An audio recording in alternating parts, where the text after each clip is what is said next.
White hot sauce. It's a small batch, handmade hot sauce, made specially for you. So if you like hot sauce, you'll love Great White hot sauce. It's the hot sauce that bites back. Find it at www.trygreatwhite.com.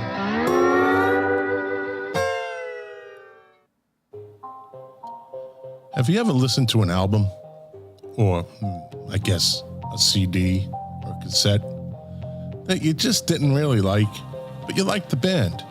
So you'd put it back. Sometime later you break it back out and you think, this really isn't so bad. Put it back and eventually you bring it back out and you say, hey, this is a good album. Led Zeppelin 3 was a good album. Well, in this episode, we're going to talk about that. And, of course, a few other things. Enjoy the show. 5, 4, 3, 2, 1, 0. All engine running. Liftoff. We have a liftoff.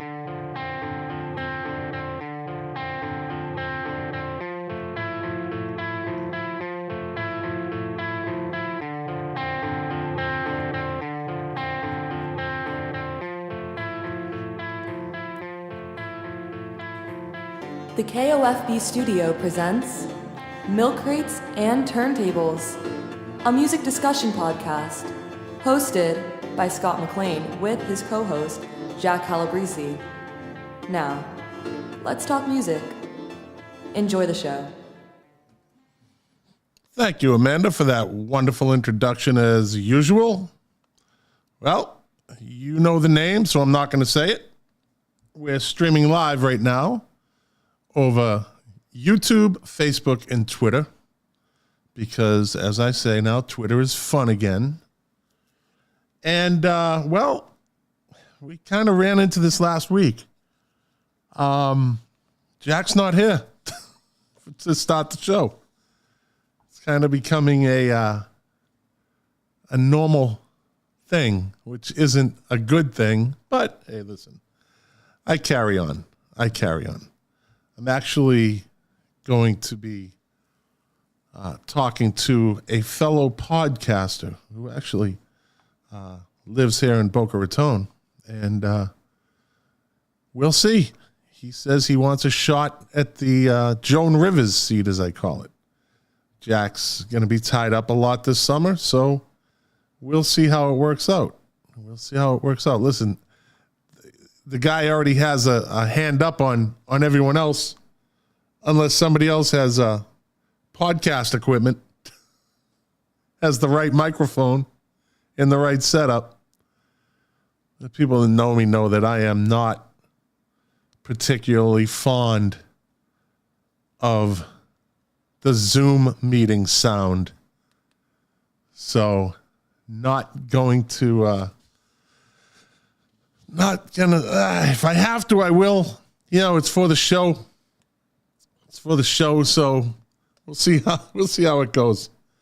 So as it usually would go, I have a show set up, and it's geared toward two people. Well, here I am.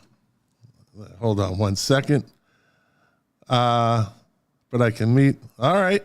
So speaking of which, I just got a message from the individual who wants a shot at the Joan Rivers seat, as I call it. And he said, we're meeting for lunch on Friday. So, because Jack won't be here next week, maybe for the next 2 weeks. So, So while this is live, I'm live streaming. So you people that are watching in the moment. I'm going to reply.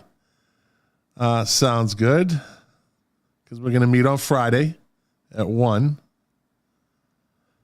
And I'm telling you, pick the place.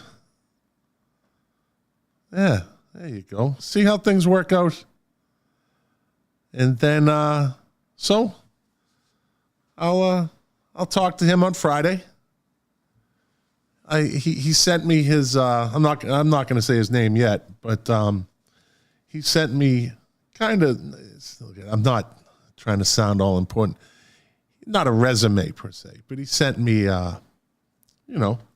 his qualifications. I'm very uncomfortable, like being like that. I've never been in that type of a work environment where it's, you have a resume and job quality. I didn't do any of that stuff. I just used the dog to find drugs. That's it. That's all I did. I used the dog to find drugs. And it was fun. Yeah, lots of stories. I could do a podcast on that alone. You never know. Listen, I'll podcast anything. And we'll see. Jack says he might drop in the middle of the show. So in that case, I will have to adjust once again. But I am dedicated to this. I'm dedicated to this, and I will do it any way I can. I will do this show any way I can. Content is content, right? So, with all that said, I think, hold on, I got it. Last time I did this, all right. So, let me backtrack. I got nothing but time right now. I have stuff set up. It was a last minute throw together. But the last time I did this, I think it was 2 weeks ago. I did this by myself. So let me start with the advantage of having a show with a co-host. Is before you go on the air, you can test the sound. Since we're a live stream, also test the camera quality. So sound quality and camera quality. Sound quality is very important to me. Some podcasters, they just do their content and they don't get the equipment, and they'll do a podcast with the microphone that's in their computer, and that's awesome. I always say, I've said this from the beginning of my podcasting career, that I will never, ever criticize anybody that does a podcast. It's not as easy as maybe I make it seem. There's a lot of work. There's a lot of work that goes into some of these other podcasts. There really is. Like my friend Cynthia, she does True Hauntings and Scary Stories podcast. She does very well. That's a very well-liked genre. And she does very well with her podcast. But she puts in the work. She puts in the work to cover her podcast every week. So, a lot of this stuff, and she does it solo. But so my point is, Mark Smith, friend of the show, going solo, we got your back. That's my boy right there. Where's Perry? I'm waiting for Perry to come on too. So the last time I did this 2 weeks ago, you've probably heard the podcast if you listen on a podcast platform. The sound, my mic wasn't on. Fucking mic wasn't on. The mic, the default, it was set to default. So I did 90 minutes, almost 90 minutes of a podcast sounded like a Zoom meeting, which drives me fucking crazy. So when the show is done, what I usually do is I download the audio from the live stream, and then I upload it into Buzzsprout, which is my platform that sends it out to all the other podcast platforms, Apple, Spotify, Pandora, Amazon, you know what I'm talking about. So I download the audio, and I hear fucking like I'm in a tin can. And I lost my mind. I was so fucking aggravated. So aggravated. There's Perry. Here he is. He's in. The show is complete now. Who fucking needs Jack? So, I did not sleep well that night. That's how much this shit bothers me. I'm just a stickler for sound. To the point where I get up every morning. I'm retired federal law enforcement officer.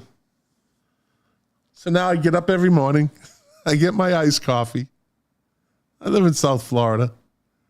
So I go out to my yard, sit by the pool. I feed the birds. I feed the feral cat, Simon Bar Sinister. He's a black cat, and I named him Simon Bar Sinister. It just seemed appropriate. And usually I do that, I don't know, till from about 7 to 8:30. Then I go to the gym. Oh, okay. Mark Smith, former mastering engineer. I hear you on the sound. Absolutely, buddy. Absolutely. So I'm sitting there and I'm trying to do whatever I do. Social media, I check my email. I'm a very routine. I have a nice routine, and I'm happy with it. Not the following day. Not that Thursday. I just got up. I came into my studio and I re-recorded the whole fucking podcast. Yeah. I did another 90 minutes on my own. It was actually, you know what? Me doing it the next morning was longer than the live stream was. And then I was happy. So I don't know where I was going with all this. Oh, yeah. That's the advantage of having somebody you do the show with, where they can test. They can say your sound doesn't sound good. You know, you're on your default microphone. If any of you out there ever hear me on the default microphone, if I'm doing a solo, you gotta fucking let me know. I need you people. I want you people. So hook me up. Don't let me down. Anyways, so let me get some water. And let's start the show. You know we're going to start it with the stuff I like the best. The little did you knows. I have a little trivia for you. Let's see how this goes. So this literally came on me at 20 minutes to 8. At 20 minutes to 8, I found out Jack's running late. He'll come in whenever he can. Which means I have to, all of a sudden, that's a mad scramble. Then I see Steve Stevens hooking me up. Your equipment sounds perfect and professional. Like it should. Thank you, my friend. And I will see you June 25th, actually, my buddy from Boston. Who's you know what? Steve Stevens, interesting guy. He's the guy, there's not a car he couldn't fix. And this guy knows more about cover versions of songs than anybody I know. And I'm trying to get him on the show. And he's very elusive. He's very elusive. Listen, not everybody likes to go on a live stream and put yourself out there. It used to be nerve-wracking to me. Now it's kind of second nature. But I will bag Steve Stevens one of these days. One of these shows. And he has a lot of music knowledge. He's smart about music. I gotta... So Jack's not on the show, but I have a fucking little moth flying around me. God damn it. Anyways, I will get Steve Stevens on this show one of these podcast episodes. He's a very entertaining person. He's funny too.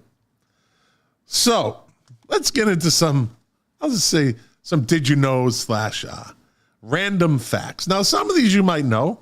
Some of them are maybe like the old Paul Harvey radio show. And now the rest of the story.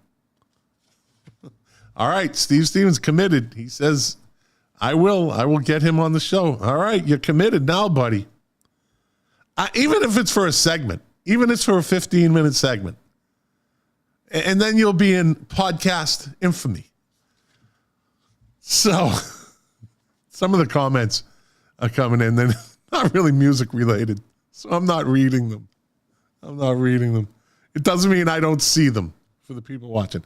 All right, let's get to the did you know or the rest of the story. This one is, so everybody knows, and I'm just going to read it. I'm not going to try to make it my own. It says, Jimi Hendrix may have been a great guitarist, but he didn't always excel in other things. He enlisted in the U.S. Army in 1961. I think we all know that, but was discharged the following year for unsuitability. I think we know that. His brief stint in the Army wasn't a total waste, though. He became friends with Billy Cox, who would later play bass in Hendrix's band of Gypsies. See that? You might not have known the rest of the story. Fucking ear is itchy. Anyways, okay. I'm having all these. I got a moth fucking flying around me. My ear is itchy inside my headphones. Jack's not here. That's okay. Jack is the least of my problems with the itchy ear and the moth. I don't care about Jack. All right, let's see. All right, let's go with this one. You know what? I'm going to do something that I haven't done before. Jack is the moth. I'm going to open up my phone line. The studio has a phone. And I'm going to open up the phone line for someone wants to call in. Listen, this is, I'm putting it up on the screen now. There it is. Call the podcast. 561-212-4915. And if I get a phone call, then hell, as long as you're talking about music, don't call talking about politics. I'll hang up on you. All right, so I'll just keep it. It's scrolling across the bottom. We'll see what happens. See if anyone bites. All right, one of the auto releases in Roger McGuinn's, he's with the Byrds, post-Byrds career, is his album Live from Mars in 1996. The music itself isn't strange. It's a mixture of songs that inspired him and his old hits. But why on earth does it have the cast of the cult TV show Mystery Science Theater 3000 on the cover? It used to be on Comedy Central. I think they actually have their own streaming show now. And why does it have liner notes by show character Tom Servo? If you've watched Mystery Science Theater 3000, which was a great, funny show. It basically did what we always did watching these movies. It was brilliant how they put it together. McGuinn explained it this way in a 1996 interview. The idea was to give the album a whimsical spin to go with the title. Okay. Whatever that means. Moving on. They got the one about Dennis Wilson, the only one that surfed and was friends with Charlie Manson. Who cares about that? This is a good one. After playing the 1965 Newport Folk Festival, Bob Dylan left his Fender Stratocaster guitar on a plane. The pilot and his family kept that guitar for more than 40 years before bringing it out in 2012 in a 2012 episode of the PBS TV series History Detectives. Alt country musician Jason Isbell played the guitar at the 2015 Newport Folk Festival during a tribute to Dylan's 65 set. Evidently, they still have it. Let's see. Military. Steve Stevens says about the Jimi Hendrix. Did you know? When he was in the Army, Southeastern Asia conflicts were just a few news stories. That's why they came down hard on him for smoking weed. After 1965, military leaders did not focus on any mind-altering substances because of their trauma of war. Yeah, they just let him do it, right? Let me see. A 19-year-old Bruce Springsteen saw Janis Joplin perform at the Asbury Park Convention Hall in 1969. She spotted him and liked what she saw. But Springsteen got too nervous and left the show before she could approach him. You think? Okay. Let's break this one down. Let's break this fucking thing down. So, Bruce Springsteen's 19, and he goes to see Janis Joplin, right? At the Asbury Park in New Jersey, right? She spots him and likes what she saw. I thought she was a lesbian. Maybe not. Maybe I guess she just goes both ways. But Springsteen got too nervous and left the show before she could approach him. But you do know that when she was in college, she got voted ugliest man on campus, right? She was not. I think Bruce Springsteen got a little more than nervous. I think he was like, I got to get the fuck out of Dodge. You kidding me? What the fuck? Yeah, that was.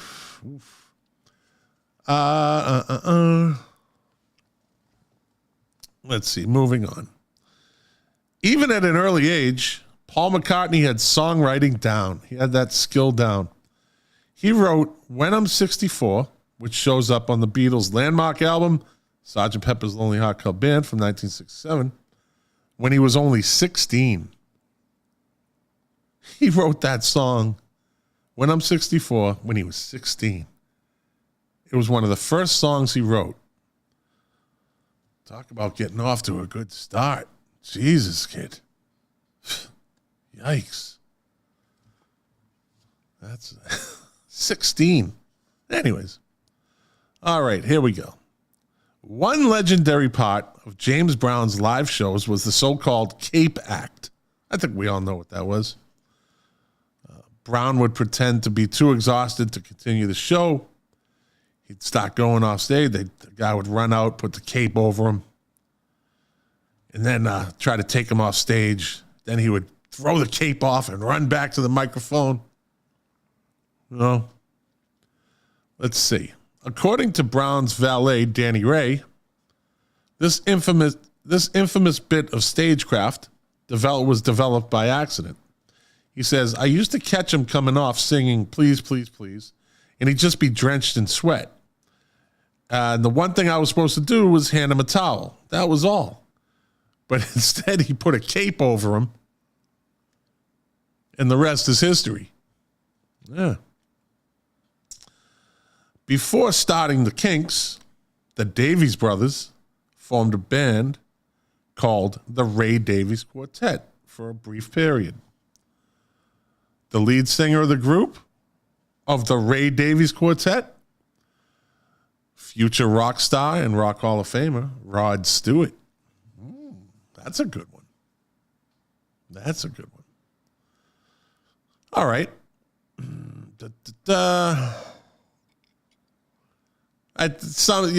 Most of you might know this one. The Rolling Stones got their name pretty much by accident. According to Keith Richards, guitarist Brian Jones came up with it while talking with the Jazz News on the phone. When the publication asked for the band's name, Jones looked at a Muddy Waters LP lying at his feet, which had the song Rolling Stone on it. Yeah. Let's see. Yeah, that a couple people just messaged in. That's pretty interesting that Rod Stewart was the lead singer of the Ray Davies Quartet. See, this show brings some bring some good knowledge. You can bring it sometimes. Although I didn't know that before I read it, so I'm not even going to begin to take credit for that one. No. Let's see. This is a good one. No two groups could seem more different than quintessential hippies, the Grateful Dead, and punk godfathers, the Velvet Underground.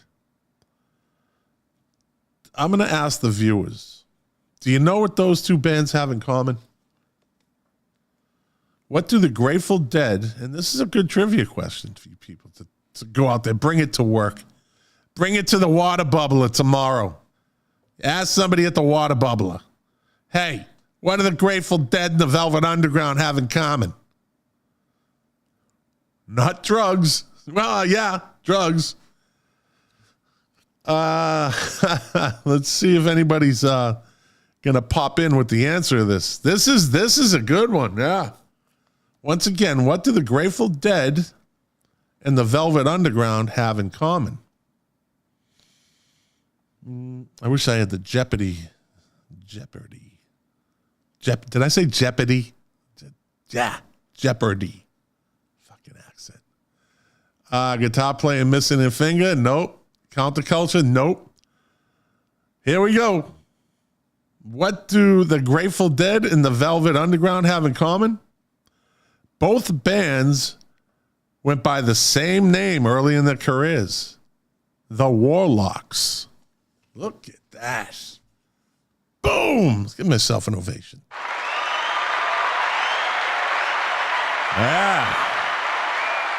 Yeah, that's 2 bombs dropped. Good stuff here. Okay, let me read this one. All right, before playing with Rick James in Buffalo Springfield, Bruce Palmer played with the Canadian rock band Jack London and the Sparrows. After Palmer left, other members of the Sparrows formed Steppenwolf. Look at that. It's like Palmer left a little too early, which is best known for the classic rock. Born to be Wild. Let's see. Mark Smith just commented in, the Beach Boys played Intermission at a Dead show in 1969. Bizarre. Mike Love was falling over himself trying to be hip. Yeah, Mike Love's a fucking asshole. If he listens to the podcast, you're an asshole. It's thinking pretty safe that he's not listening to this, but just in case, if somebody knows him, tell him the host of Milk Crates and Turntables said he's an asshole. According to Billboard, Creedence Clearwater Revival holds the record for artists who most often reached a number 2 but were unable to top the Hot 100. They scored 5 number 2 singles. Wow. Number 2. While runners-up, Blood, Sweat, and Tears and En Vogue each scored 3. Fucking 5 times they were number 2. 5 times. I don't know if it mattered to them. Maybe. Who knows? Drink some water. I'm carrying this heavy load. All right. The Yardbirds' name is a reference to jazz saxophonist Charlie Parker. That's it. Did you know?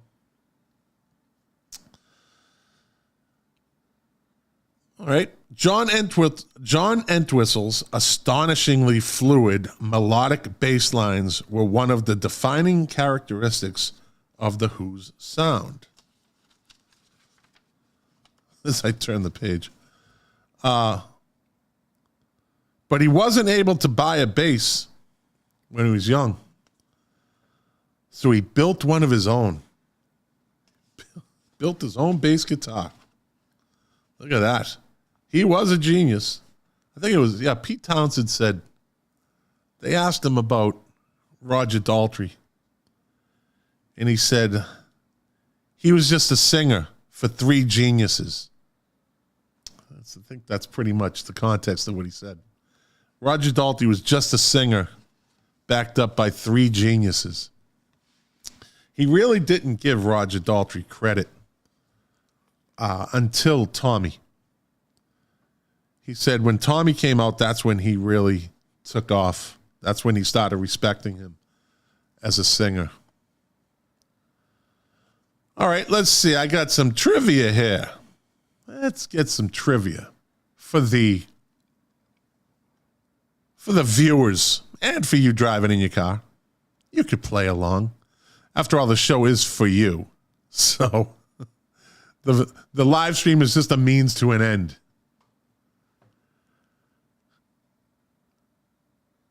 So Steve Stevens says, can you name the three guitar gods that were lead guitarists for the Yardbirds? Jimmy Page, Jeff Beck, and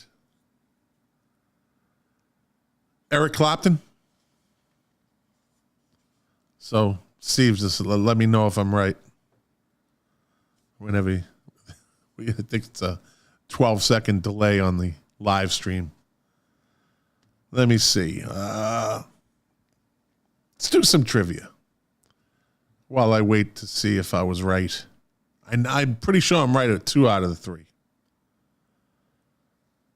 All right, while we're waiting. Yep, I got it. Look at me. Yeah, I guess that's why I have a music show, a music podcast. The Rolling Stones, all right, here we go. Here's trivia for the listeners. Here's some trivia for the listeners. The Rolling Stones' Keith Richards had a brief romance with which American girl group singer? Was it Diana Ross, Ronnie Spector, or Martha Reeves? Keith Richards had a brief romance with which American girl group singer? Diana Ross, Ronnie Spector, or Martha Reeves? Let's see if somebody drops this in. Well, I'll just give it away anyways. And the answer is, yep, Perry Dietovich got it just in time. Just in time, right under the buzzer. Ronnie Spector, yes. I think he had time to Google that. I think Perry Dietovich is a Googler. He might just be a Googler. We're going to have to check that. They were all with Gene Simmons. Yes. According to Gene Simmons, right, Mark Smith? According to Gene Simmons. They were all with him. All right, here we go. Some of these aren't that easy. So there's some advanced listeners out there. I'm no Googler. All right, Perry, I believe you. Which 60s soul singer wrote the Janis Joplin covered song, Get It While You Can?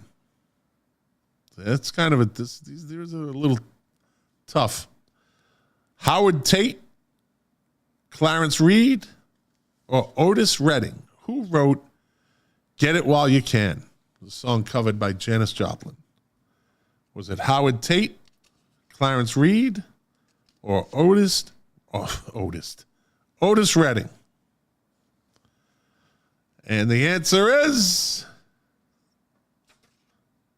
A, Howard Tate. Howard Tate. Moving on. Janis Joplin. Never a fan. I tried. Was never a fan. But she most definitely had a face made for records. I had to say that. Anyways. Which English rock guitarist became a superstar? Oh, look at that. The podcast's first phone call. This better be good. You're on the Milk Crates and Turntables podcast live stream. Well, I want you to know this. Oh, here we go. Well, I want you to know this is Otis Spunkmeyer, and I don't care that you didn't like Janis Joplin because I don't like you and I don't like your content. What's your name? What's your name, caller? Otis Spunkmeyer. That's not a My real name name. is Otis Nope. Spunkmeyer. That's not a real name. I can't believe you. Otis Spunkmeyer. Nope. I don't. Give me a real name. Give me a real name. Well, that ain't real hair on your head either. Yeah, there is no hair on my head. Your real name. Well, that ain't real hair on your head either. Like getting feedback. No hair between your legs. Did you like Janice's mouth? What? And now for the man of the hour, the man of the power, the man who's got the only hours, Jack Calabrese. What's happening? Can you hear me okay? I can hear you okay. Well, all right. Welcome to the show. Nice of me to stop by, huh? Yeah, and I'm going to finish my fucking segment. You're not stopping me. But if you have the answers, feel free to jump in. Okay. All right. So, which English rock guitarist became a superstar in the 70s after playing with Humble Pie in the late 60s? Peter Frampton. Yeah, that's kind of easy. Let me say, Steve Stevens says, I would say Otis, my man. I think you know who the so, Otis Spunkmeyer called while you were away, Jack. All right, let's see. Cream drummer Ginger Baker. Oh, this is easy too. Played with which groundbreaking African musician who's still not in the Hall of Fame? Fela Kuti. Which country star did Graham Parsons try to get to produce his first solo album? Was it Johnny Cash, George Jones, or Merle Haggard? My guess would be Merle Haggard. You are correct, sir. All right, I can close the book. All right, let's get on with the show. That's it? Yeah. So, all right, let's talk about. I don't want to do that. Cancel. All right, let's talk about Boston Calling. Jack went to the Boston Calling show last Saturday. It's a festival type show for those that don't know. Yeah, so Boston Calling, great experience. I have to tell you. I mean, I was hesitant to go. It costs a little bit of money, and they had some issues in terms of their acts because of, COVID and other things. Like the original headlining acts were the Foo Fighters, Rage Against the Machine, and the Red Hot Chili Peppers. And the original lineup got canceled. They were scheduled for last year. And things changed, and the Red Hot Chili Peppers are now going out on their own, and Rage Against the Machine did their own thing, so they actually replaced the headliners with the Foo Fighters, Metallica, and the Strokes. And then we all know what happened with the Foo Fighters. Yeah. Taylor Hawkins passed. Yeah. So they replaced the Foo Fighters, who were the Friday night band, with 9 Inch Nails. Saturday night was going to be the Strokes, and Sunday night was going to be Metallica. So Friday night, the show goes on and whatnot, and the 9 Inch Nails plays a blistering set. And what do they find out? 2 of the Strokes have COVID. So what do? 9 Inch Nails not only headlines Friday night, but they also headline Saturday night. Wow. So look at that. I actually went down to Boston Calling on the Sunday, and I saw a couple of new bands. I saw Joe. I saw Cults, not the Cult, but the Cults. I saw Modest Mouse. I saw Weezer and Metallica. And I have to tell you, one of the cool things about going to a festival is you see bands that you would not normally sign up to see.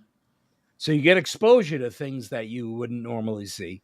And I have to tell you, for one of those, I always thought that Weezer was an okay band, but I like Weezer, dude. Yeah, I never really gave them that much time. You know, yeah, they were kind of goofy, they were kind of cool, they kind of did their thing, but I would never actually think about going out and seeing a Weezer show. They were fucking unbelievable. They were I would go see unbelievable. Weezer. They are so fucking underrated. They're so underrated. People just don't give them the credit that they deserve. They're brilliant musicians. Rivers Cuomo is a great songwriter. They have a great style. It's as unique as it gets. Yeah. So, they did. I mean, this is one of those shows, and I think that all of us that have gone to concerts have had this experience. You know, for me, going to see Weezer, I was like, holy shit, I forgot they did that song. Dude, it's... Holy crap, I forgot they did that song. Holy crap, I forgot they did that song. Yeah, it man. Was like it was one hit after another. And I'll tell you, the thing that blew me away more than anything, about 3/4 of the way through the show, they broke into Africa by Toto. Yeah. And all of these kids that were around me, you know, and not kids, you know, a little bit older, but a lot of millennials, they knew every friggin' word that Weezer sang. Like, they know this band. They were fantastic. They also did they covered Nirvana.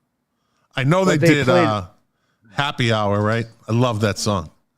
It's one of my favorite songs. And I'll tell you, Rivers Cuomo. No, yeah. His hair was a little like bit longer. Stevie Ray Vaughan on the stage, high on music. Yeah, they played it. They played it. Have you ever listened to the words of that song? No. And then my boss calls, and I feel crushed like a 20-ton weight, just like on Monty Python. Dude, he in that song, he has all these little references in there. That's a great song. I need happy hour. I have to tell you, I was, you know, the band that went on before them was Modest Mouse, who I've always been a quasi fan of theirs. They're kind of quirky. They're a little bit like the Pixies, but just kind of like interesting, thoughtful lyrics and whatnot. You know, no frills, like no uniforms or costumes or anything like that. There's a bunch of like middle-aged guys, a little bit overweight and whatnot, that just like to come out and play music. And I was really impressed by them. And I was like, who are they? Modest Mouse. Oh, Modest Mouse. Yeah. Yeah. They've been around for a while. Yeah. Yeah, they have. And I was like, there it is, band of the day. Yeah. And then Weezer came on and it was like, holy fucking shit. Yeah. That was my Depeche Mode experience. Go on. Any of you guys that are listening out there, if you ever have an opportunity to see Weezer, yeah, spend an afternoon listening to their catalog. You will have a blast. They are light and fun and competent in terms of their musicianship. It's intelligent music. It's really, the lyrics are intelligent lyrics. Yeah. He's a very good songwriter. Well, it was a bit of a homecoming for him, right? He's a Harvard graduate. He's from Connecticut too. Yeah, but he graduated from Harvard University, and he was playing literally in the shadows of where he went to school. Well, so did Tom Morello. He graduated from Harvard. Right? So here's where things turn a little bit. After Weezer, there's a little bit of an intermission, you know, while they're getting the stage set up. And Metallica is coming on. So Boston Calling at this time, there's probably 60 to 70,000 people in an open field, and basically the athletic field for Harvard. And all of a sudden, the assholes come out. I came here to see Metallica. Like, I'm trying to move through the crowd. I'm trying to get where I'm supposed to be, and people are like this. Like, nobody will let me by. Yeah. And I'm like, hey, I'm just trying to get by, you know, and they're like, oh, I've been here. And I was like, look, I'm not going to stand in front of you. I'm just trying to get over there. Well, go around. I was like, dude, go around. I'm like, dude, trust me. And this is what I said. I was like, listen, if you let me by, in 2 seconds, I will be out of your life forever. You'll never have to see me again unless you subscribe to Milk Crates and Turntables, which is on every Wednesday night. But they, all of a sudden, like the crowd went from this kind of light, bubbly thing. Hey, we're watching Weezer. They're like, I'm here to see Metallica. This is my spot. That is the beautiful difference between you and me, my friend. That's the beauty. You are very tactful, intelligent, beautiful, whatever you want to call yourself. You're a peaceful guy. You're like, hey, I'm just gonna, and I'm gone. Like you'll never see. I'd be like, get the fuck out of the way. That's what I would be. You know what? Get the fuck out of my way. I have to tell you, you are right. That is the difference between us. Yeah, and there's nothing wrong. That's not a shot at you. It really isn't. No, and by the way, we've always been that way. It's not a shot at you either. But I'm like, look, if I can get by these people, or if I can get through this conflict without turning it into something bigger, like, look, I'm all about dousing the flame. Exactly, and that actually at our age is the smart thing to do, right? Yeah. Look, we all paid a ton of money to be at this thing, to have a good time and whatnot. I don't want to get into a conflict with you. Yeah, Mark Smith just commented in, I really don't like Metallica fans. I love Metallica, but the fans are me. Yeah. And Perry Dietrich says, Jack was diplomatic. Yeah. Yeah. And I'd be a fucking nuclear bomb. Nah, I'm just like, look, man. Get the fuck out of the way. We all paid a bunch of money. We're here to have a good time. I was like, let me buy and I'll be out of your life forever. It was like, truth be told, being the Italian guy that I am, I'll be 10 feet from you. You'll still smell my cologne a little bit, but it'll go away fast enough. I'll fucking rub it on you as I'm walking by. How's that, asshole? And you'll smell like fucking Aramis for the rest of the show. Yeah. Jack wears Aramis still. Aramis, are you kidding me? I bet you still got a green bottle with the gold cap of Polo. I wish. That's good stuff, man. I was a Polo guy back in my day. All right, so here's the progression for those of you that didn't grow up in Winthrop. You were in Pop Warner and you got into junior high football, like 7th and 8th grade football, and in your locker was Brute by Fabergé. I didn't like the Brute. Nope. Or something like that. But then all of a sudden, there was Aramis. Aramis was the first one, yeah. And then all of a sudden, people discovered Polo. Polo by Ralph Lauren. Yeah, the green bottle. Then it was then it was Halston. I never graduated from Polo. I never graduated from Polo. Then it was Halston, and then all of a sudden, for about 3 years, it was Drakkar. Yeah, again, I stuck with Polo. We assholes were either at the Palace or on Revere Beach or somewhere in Boston, and all of a sudden, we all smelled the same. Just way too much. So, how was Metallica? They were great. Yeah. So, those guys are pros. There's no question about it that they're getting older. It's been in the press lately that James Hetfield, the lead singer and principal songwriter and guitar player from Metallica, has been, saying, hey, I'm struggling. I'm struggling emotionally because I can't sing the way that I used to sing, and I can't play guitar as aggressively as I used to play guitar.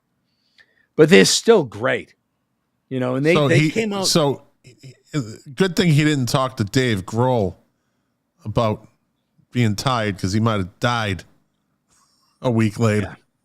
Yeah. Oh, God. That's edgy. That's a little bit edgy. Man. But hey, look, I'm a big comedy guy. Like, there's nothing off limits, but that might have been a little too soon. No, I don't think so. Hey, you know what? You just mentioned something that I want to transition into a little bit. We are actually, I was thinking of this the other day. Like I said, I'll be driving. I'll be sitting at home, and I just get these ideas. Now I just put them in my notes for the show. I used to try to just remember them, and you know how that goes, right? So, especially when you got the COVID fog, brain fog. We are in really an unprecedented time in music where you have 18-year-olds and 75-year-olds out making music and touring. Like, think of that. I'm pretty sure these guys that came up in the 50s, with the exception of maybe a few, like Chuck Berry, is gone. Yeah, but they when their time came and went, he continued to tour. I don't know the draw that he was. Yeah. Because it all goes, it's a roller coaster, right? It'll go up, he'll get popular again, which he did, and then it dips, and then it gets picked up again if your career is long enough, right? But he's kind of the anomaly in the amount of music that came out in the 50s and the 60s, right? Chuck Berry is the father of rock and roll. Oh, absolutely. I think we talked about that in episode 27, I think. Was I on that episode? I don't know. Yeah. You were you didn't have a good mic. Yeah. Chuck Berry is the true king of rock. Yes, and he roll. is. Yeah. And you're talking to a guy that loves Elvis, appreciates it, but Chuck Berry did his thing and he stayed for the most part doing his thing. And he punked you. And he punked me. Chuck Berry. I love that story. Chuck Berry pushed me. He punked you. I love that he pushed me. I love that. That's so me too. great. I got punked by Chuck Berry. How fucking cool is that? Hey, so you got 18-year-olds and you got 75-year-olds. Like, this has never happened before. No. In music. No. And it's not like one band. You have a big handful that are at least 67 years old. These guys have got to be 67 years old. You know, if you look at the bands that are out there. How old is the youngest? The youngest guy in the Eagles is probably how old? 67? 68? Well, I mean, if you're talking about original members, yeah, you're in the ballpark. Even the last incarnation of them, you know? No, when Glenn Fry Joe died, Walsh they brought in Vince Gill and they brought in Glenn Fry's son, I think. Right. But, Okay. but Joe Walsh is upper 60s. Yeah. And, Don Henley. Don Henley is upper 60s, and Yeah. Timothy B. Schmidt is probably mid 60s. Oh, dude, that dude. I sent you that video the other day. Who? I was listening to this to the 80s on 8 on Sirius XM, and let me see. I'm gonna see if I can. I sent this to you and our friend Tal, and it was a Dude, what up? It was a that was the Strokes. Fucking Timothy B. Schmidt. You know, he did his own thing. Like in '87, he had a small hit with Boys Night Out. What month are we in right now? We're in June. And what is June now? The new a whole month dedicated to gay Pride Month. Pride Month. Hey. Right? I think he wrote this in June of '87. Happy Pride Month to all of our Pride fans out there. I know we have a big LGBTQ following out there. Just say the alphabet because it's not. They're not going to argue with me. There's too many letters. It's just too many letters. Like the pride flag used to be 6 colors. 6. Now it's fucking 60. It's too many colors. They should just take the box of Crayola Super Box, the Super Box of Crayolas, and just put that on the flag because that's the amount of colors they have now. And there's nothing wrong with that. I just don't know what they stand for. Remember the super box of Crayola colors that came with the sharpener? Yeah. That never really worked. You got the flat box that had red, yellow, blue, orange, green, purple, brown, and black, right? That was the basics of the box. But then you got the ones that had magenta and tangerine, like the super box.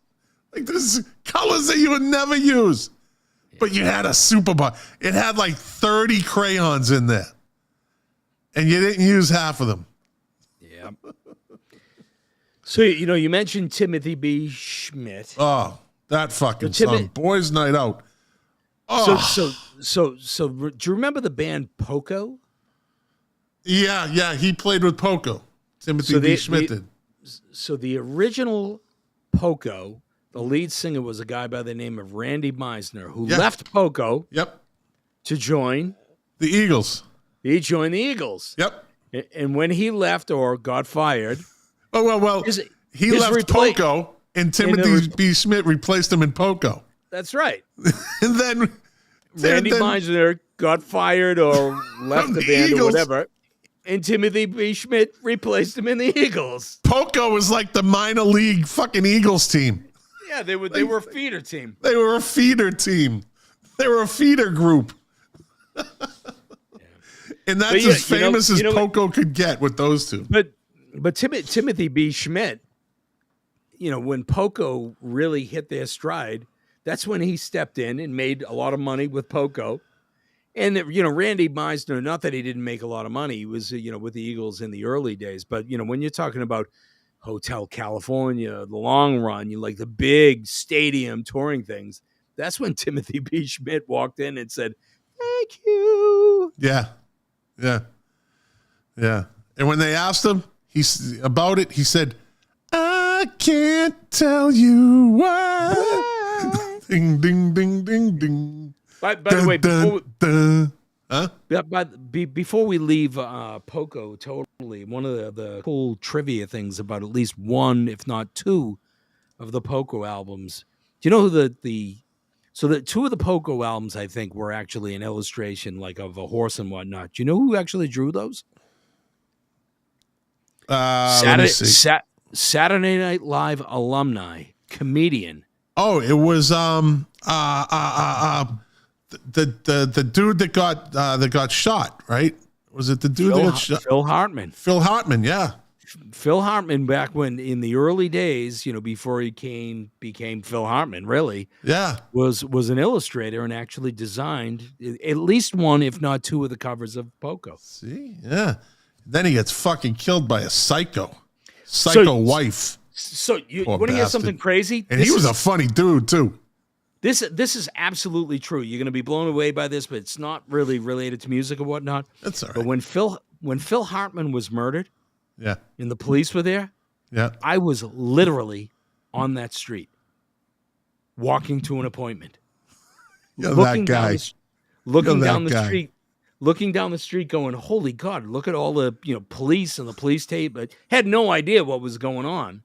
I didn't know until I got home, and Deb was like, "Did you hear about Phil Hartman?" And we were watching on the news. I was right there. Dude, I went to the bathroom one time at the channel, and I was pissing in the urinal, and the dude in the stall next to me was Odorous Urungus from Gwar. Can you fucking believe that? That's what you just told me.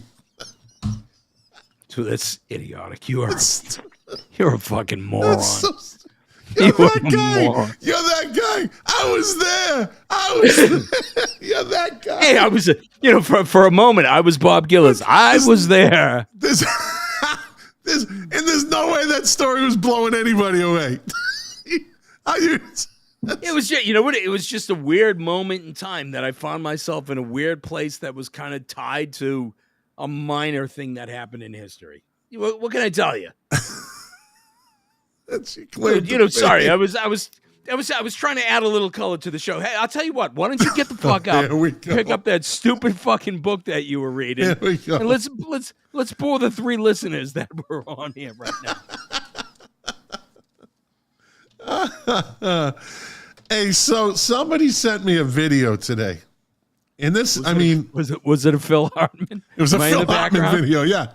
Yeah, it was actually the news station. They were doing a news station. I thought I saw you walk by in the background. Could have sworn that was you.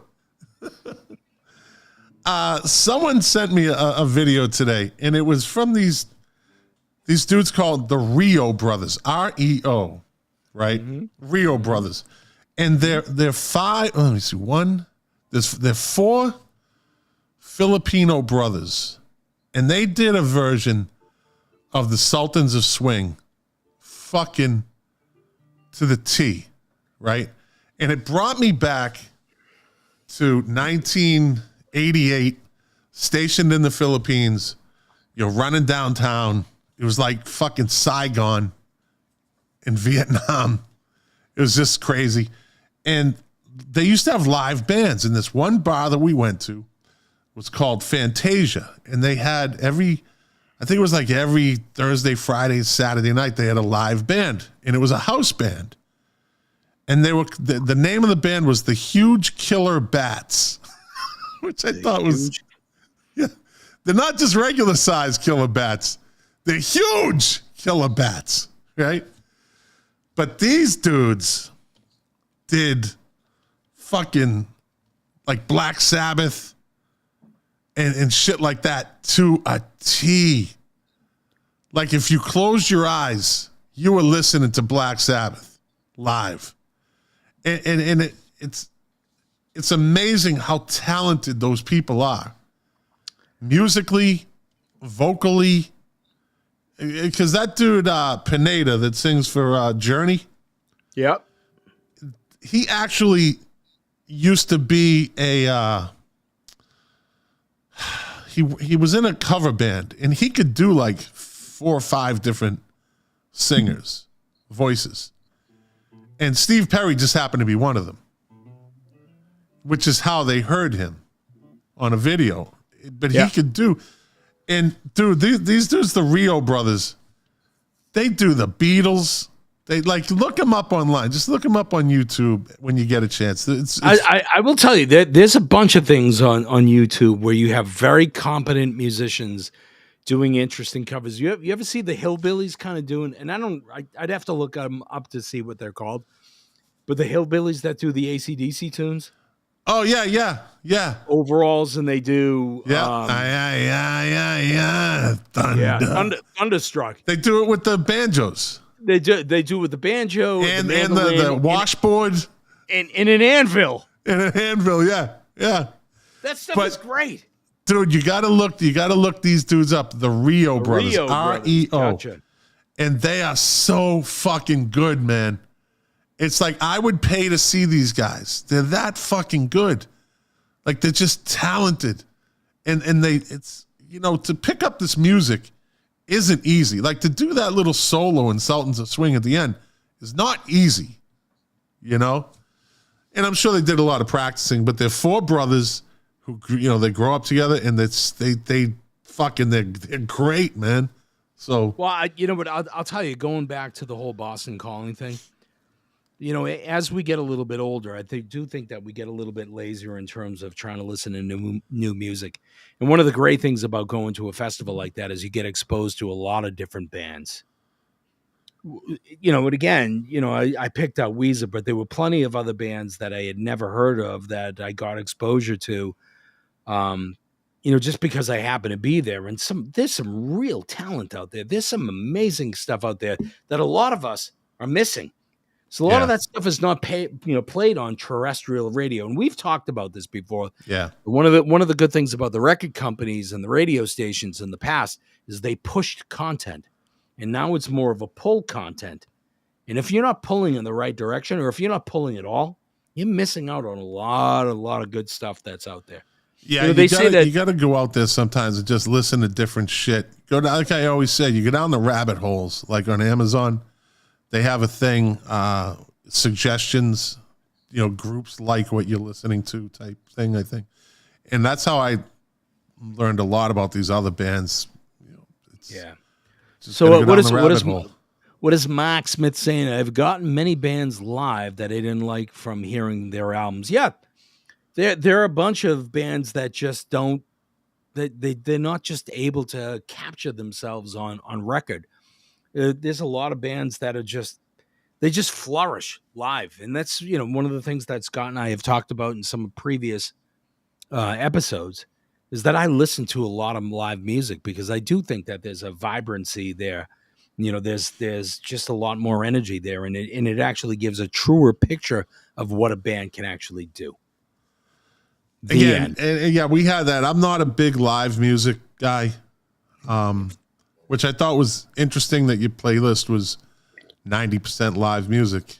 Yeah, Still is. yeah, no doubt, no doubt. Still is. You know what? Even talking about the whole Weezer thing. When I got on Spotify the next day, I looked up Weezer, and I was looking for live stuff. Ah, okay.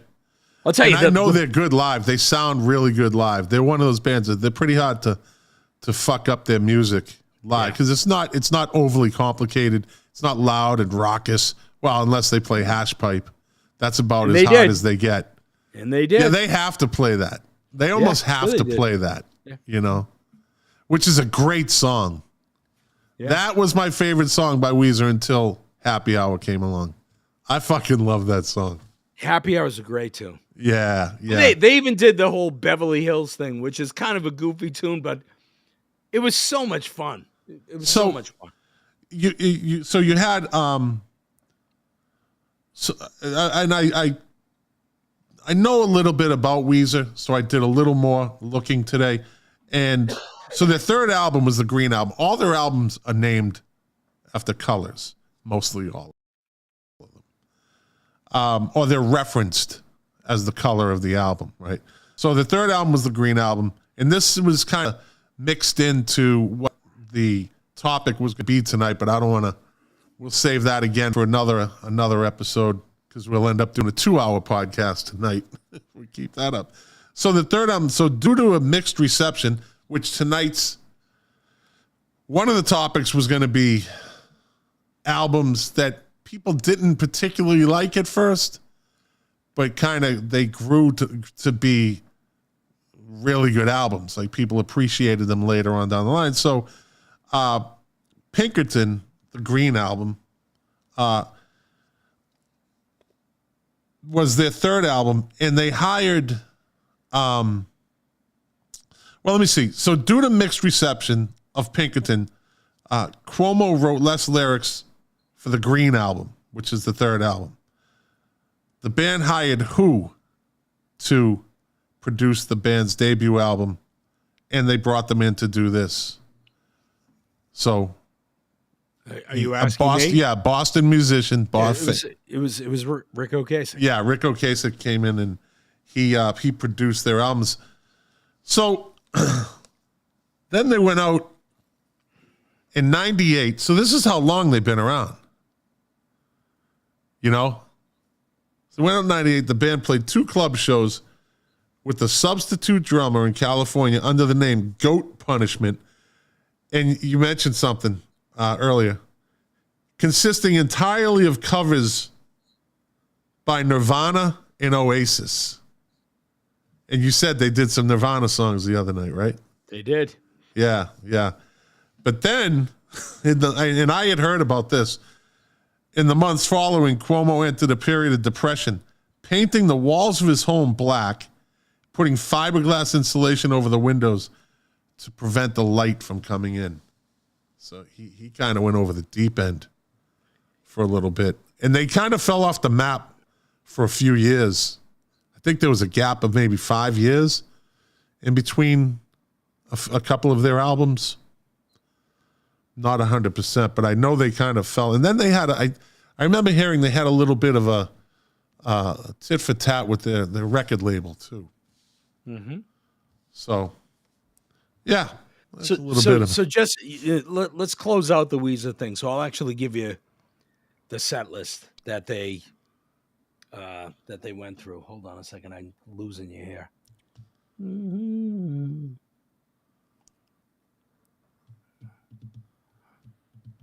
Where are you? What are you doing? I lost you. I can hear you. I can hear you too, but I can't see you no more. You lost the video. I lost the. Oh, there you are. Okay. Yeah. So here was the set list.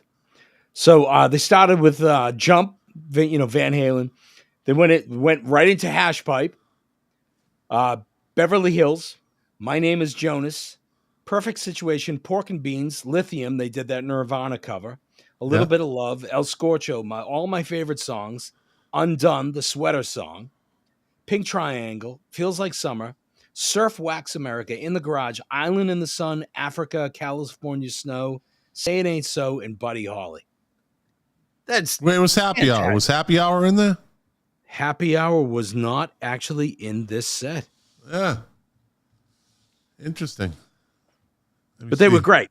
Mark Smith says Weezer were developing and the label wanted immediate success. Yeah. They did.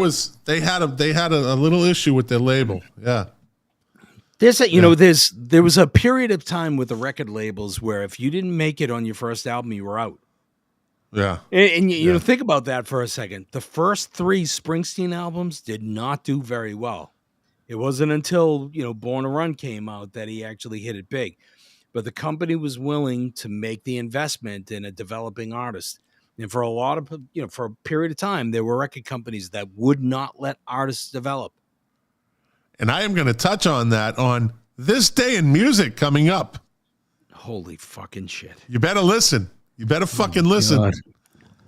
Hey, so I went to for over the Memorial Day weekend, myself and the good doctor and the kids, we went to kids, they're 18 and 22, went to Siesta Key outside of Sarasota, Florida, which is it's fucking lot of traffic, lot of traffic there. The beaches were nice, but there was traffic to get on Sarasota Beach like it was fucking 4:00 on a Friday afternoon leaving Boston. We didn't go to that beach. We were down like less than a mile from a private, like a locals beach that the tourists don't really know about. So we were driving home, and Mark Smith says, "Time to sleep. The Tito's is making me tired."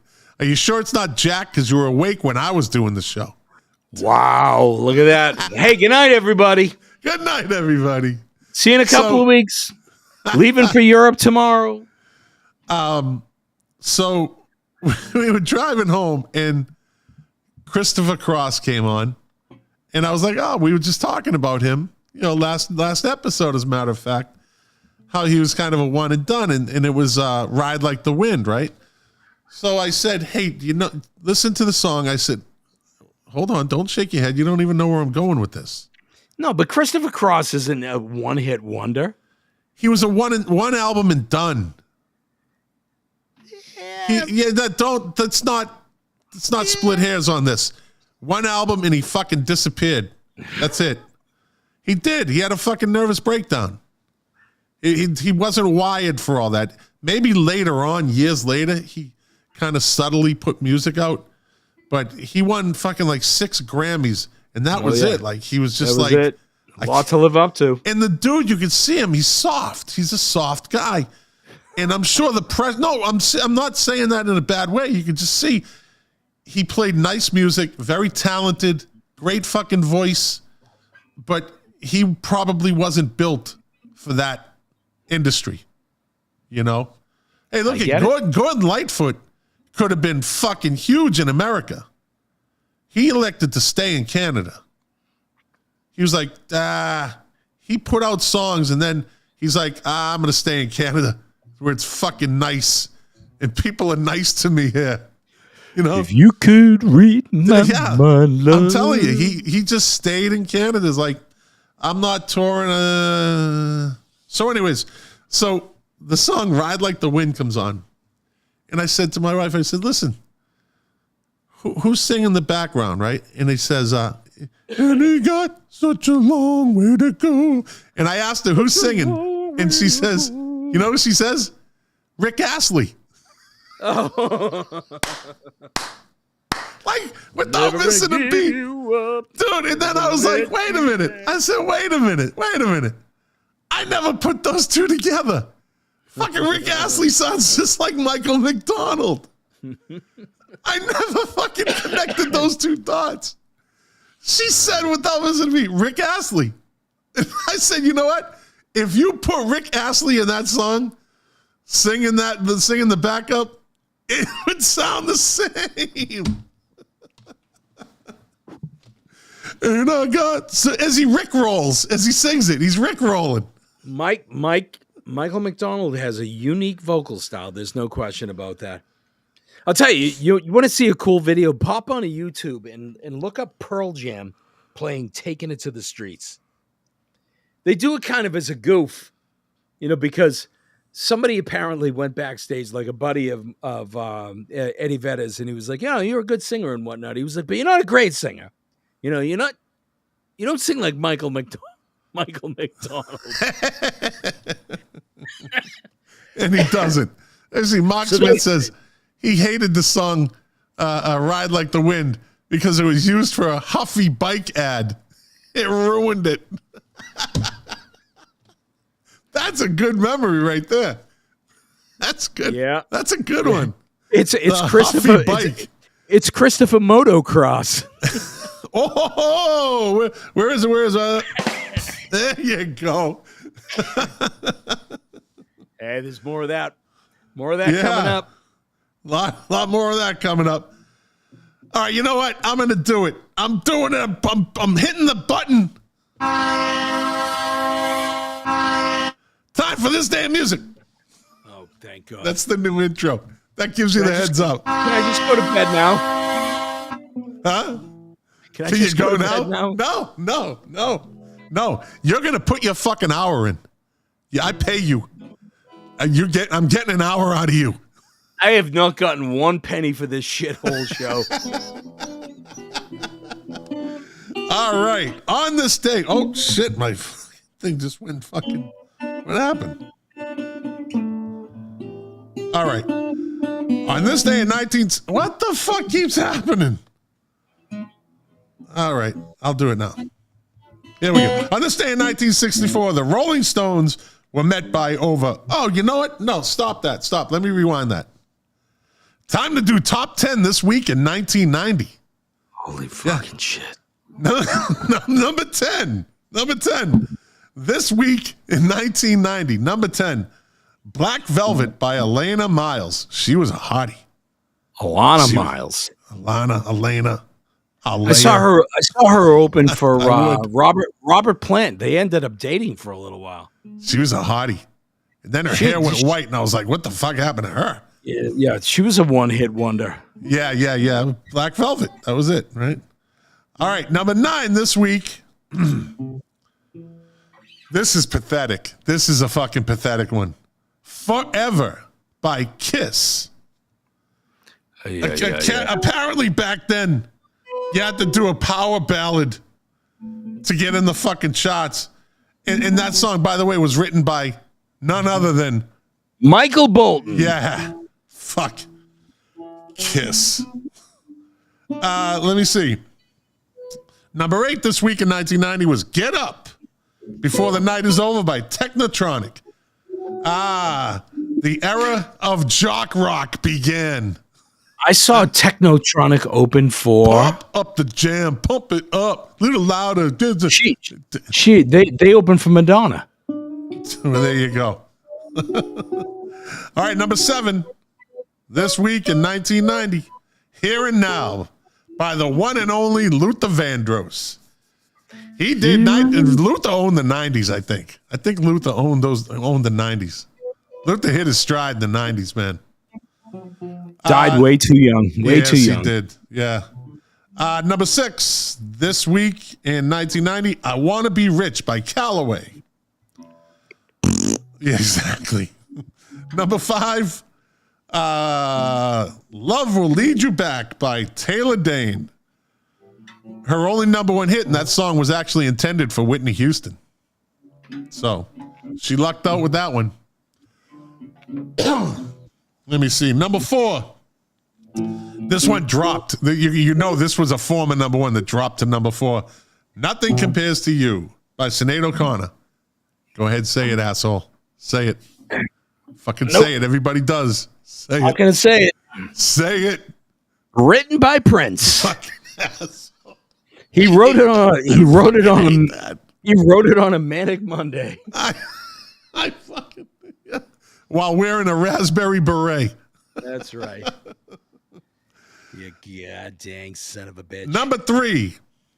This song was actually sampled by in a Notorious B.I.G. song. Number 3 this week in 1990, Been around the world and I can't find my baby. I don't know and I don't know why she's gone so crazy. What? Who wrote that? Who sang that? That was Lisa Stansfield, but they sampled it in a Notorious B.I.G. song. That's He actually sings it. Been around the world and Can't sing Another like Biggie. One hit wonder. Oh, this is a classic one hit wonder right here, and you'll know what she was. The song number 2 on This Week in 1990 was "Don't Want to Fall in Love" by. Don't want to fall in love. Don't want to fall in love. Jane Child. Never would have guessed that. Jane Child. Remember the video? She had the fucking huge, the mega girl mullet, and she had the earring that went from her nose. Oh to yeah, her ear. yeah. That's right. Yeah, Okay. yeah. Yeah. I'm with you. Yeah, Jane Child. That was it, though. That's all she's ever known for. The mega chick mullet and the earring that went on a chain from her nose to her ear, which was pretty edgy in 1990, I got to say. It was pretty edgy. And number 1, I don't know if I have ever heard this song. "I'll Be Your Everything" by Tommy Page. That was number 1 in This Week in 1990. Whatever, fucking moving on. Yeah, so on this day in 1964, the Rolling Stones came to America. 500 fans met them at Kennedy Airport. Then they went and did an interview. On this day in 1966, during a 12-hour session at Abbey Road Studios, the Beatles, this is our song, Jack.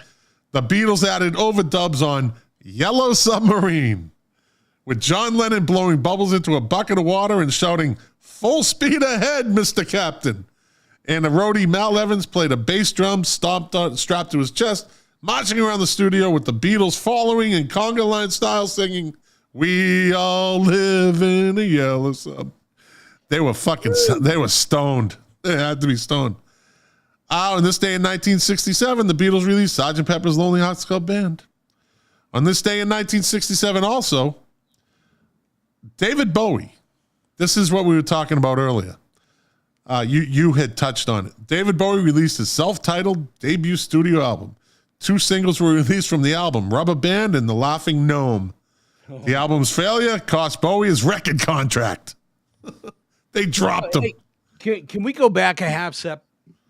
Yeah. Not that you want to get into this, but you mentioned Sgt. Pepper's Lonely Hearts Club Band. When you and I were growing up, many of the rock critics called that the best record that had ever been made.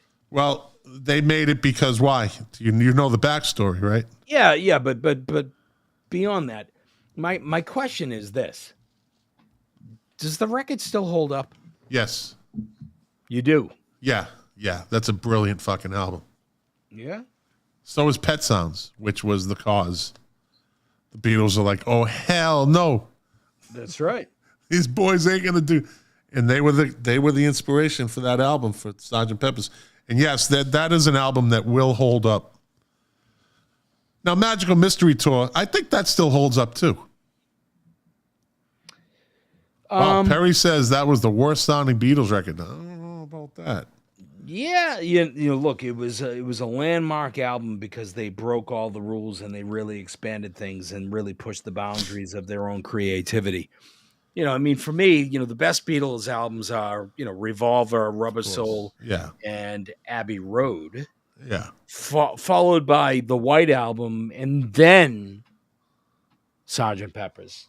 What about Let It Be? Let It Be isn't in there for you, huh? Yeah, but Let It Be was, done after, the band. It was bits and pieces. They but brought it was still a great fucking album. Yeah, it's still a great album. Don't Let Me Down is my favorite Beatles song, bar none. Billy Preston on that organ and the soul of John Lennon's voice. Yeah. It's just, that is such a phenomenal song, man. On this day in 1968, Simon and Garfunkel went to number 1 on the U.S. singles charts with Mrs. Robinson. Who cares? Fuck Simon and Garfunkel. Oh, they were great, man. Yeah, they were great. Okay. They were. Okay. On this day in what? Hey. Just because you didn't like them, it doesn't mean they suck. Here we go again. Just because you didn't like them. We having this argument a little too often. This day in 1969, You're being a little critical. the Plastic Ono Band recorded Give Peace a Chance during a bed-in at the Hotel La Reine in Montreal, Canada. Producer Phil Spector and poet Allen Ginsberg and writer Timothy Leary all sang on the song. Like you could fucking pick them out. Jesus Christ. On this day in 1972, the Eagles released their debut studio album. The album was an immediate success and produced 3 top 40 singles. Can you name them? The debut album. I don't know. Take It Easy. Yeah. Peaceful, Easy Feeling. That's 2. And This is the tough one. This is the one I wouldn't have got.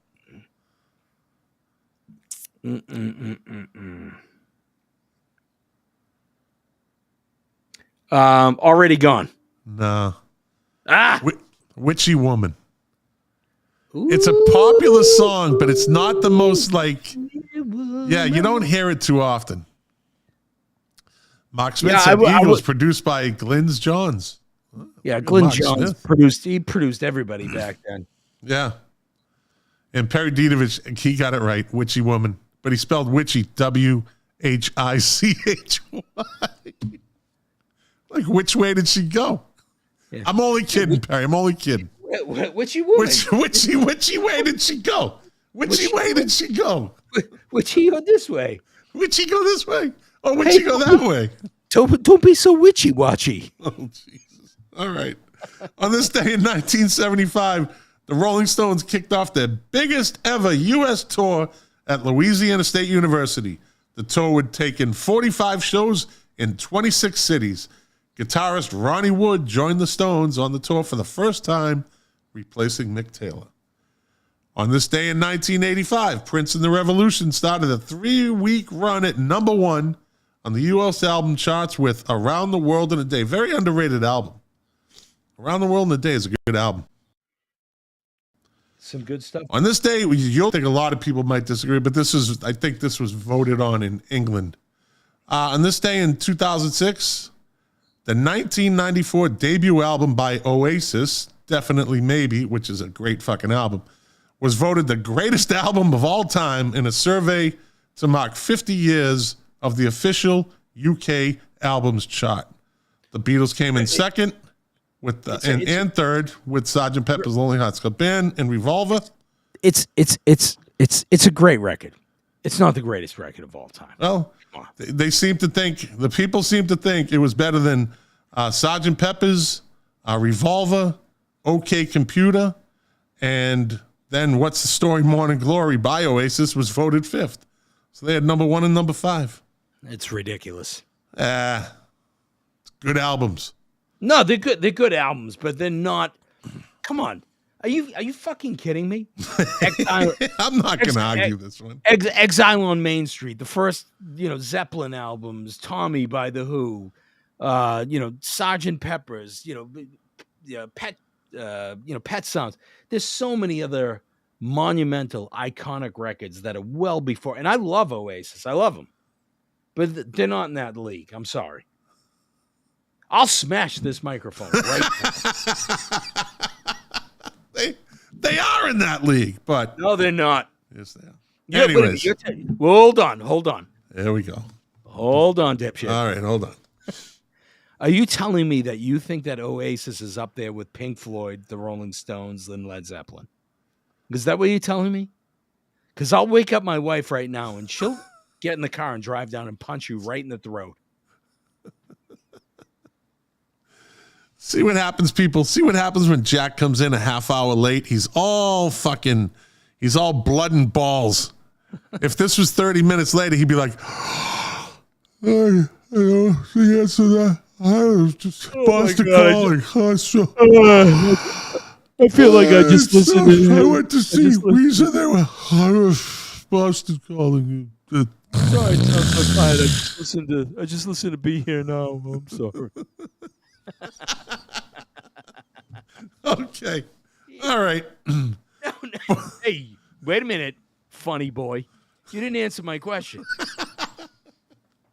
Look, I'm not going to put them up there. I'm not going to be that. They don't belong. I'm not going to argue like you. Sometimes, you argue just for the fucking sake of argument, and I know you're doing it too. I do not. You do too. There's times you argue just to fucking argue. I know when you're doing it. The listeners don't know, but I fucking know. I know you. I know you. I think you're just being stupid. No, you're stupid. You're stupider than stupid. How's that?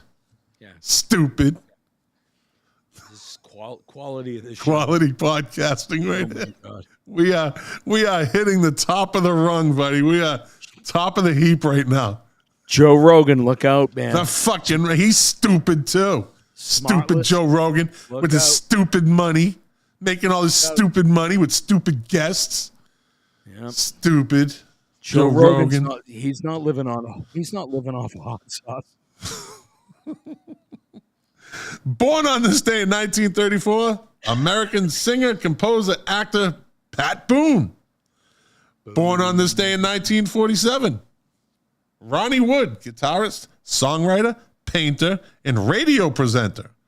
Originally a member of the UK band The Byrds, he first worked alongside Rod Stewart in the Jeff Beck Group. Then he got together with 3 members of the Small Faces to form Faces, joined by Rod Stewart on vocals. His songwriting partnership with Rod extended into Rod's early solo albums. Wood joined the Rolling Stones in 1975. After the departure of Mick Taylor, we just already said that. And born on this day in 1963, the reason the Smiths will never get back together. Mike Joyce, drummer for the Smiths. Let me see. In 1996, Joyce sued former Smiths colleagues Johnny Marr and Morrissey for an equal share of performance and recording royalties. Joyce won the case and was awarded damages of around £1 million from Morrissey and Marr. That's why they will never get back together again. Hello? Jack? Yes. Are you there? Yeah, I'm here. Also born in this day in 1974, Alanis Morissette, and that's the show. I love Alanis Morissette. You're looking up something. What are you looking for? I'm doodling. Oh, Jesus. Okay. I'm doodling. Well, Jack, you won't be here next week. I'm actually having a sit down on Friday lunch with a potential filler of the Joan Rivers seat. He's a fellow podcaster. So he's already got a hand up on everybody else. He's got the equipment. And he lives here in Boca. Oh, you kidding me? No, it's oddly enough. Dude, when I said that the other day, last episode, I said, I'm taking names for the Joan Rivers seat. Dude is the first one on it. It's all his, man. First one Goodbye, on it. everybody. Well, Have a good life. I'm out. Look at you're going to be away for 2 weeks. I am going to be away for 2 weeks. Next Wednesday, I think I'm going to be in Croatia. Yeah, good luck over there. Don't drink the water. Please. How Don't drink dare the you. water. That's my suggestion to you. You know they don't use toilet seats in Croatia. It's just porcelain. You just sit on the porcelain. I'll pee on the boat. Good luck. They don't put doors on their bathrooms either. What are they going to do? They're superstitious, like those Croatians. What are they going to Hey, Joanne. Hey. Just because we're getting ready to log off. Hey, All right, well, listen, everybody. Thank you for listening, as usual. Goodbye, everybody. You are the engine that drives this machine. Without you, it'd just be me talking to Jack, and, well, we know how that goes. You hear it all the time. And doing this show for you, to quote my favorite artist, Morrissey, the pleasure, the privilege is mine and Jack's. And if you like it, share it. Elvis bought a quart of milk. If you lasted 90 minutes, if you're watching on YouTube for the first time, hit the subscribe button, hit the alert bell next to it. If you're listening on the podcast platforms, share it with your friends. Give us a rating. Give us a star. If you want to contact the show, you reach us at milkcratesandturntables@gmail.com. And that's it, buddy. That's the rollout. We need T-shirts and stuff. Yeah, I might look into Teespring. Teespring does it all for you. All right, man. And they actually sell it. They mail it and everything. Hey, And good I'll night, let you know what the Mark. cost Good of night, that is. Terry. Good night, Joanne. You might have to come up with a design. Okay, see. I can do that. Well, we both can. I'm not just going to let you take the credit. What? Why would?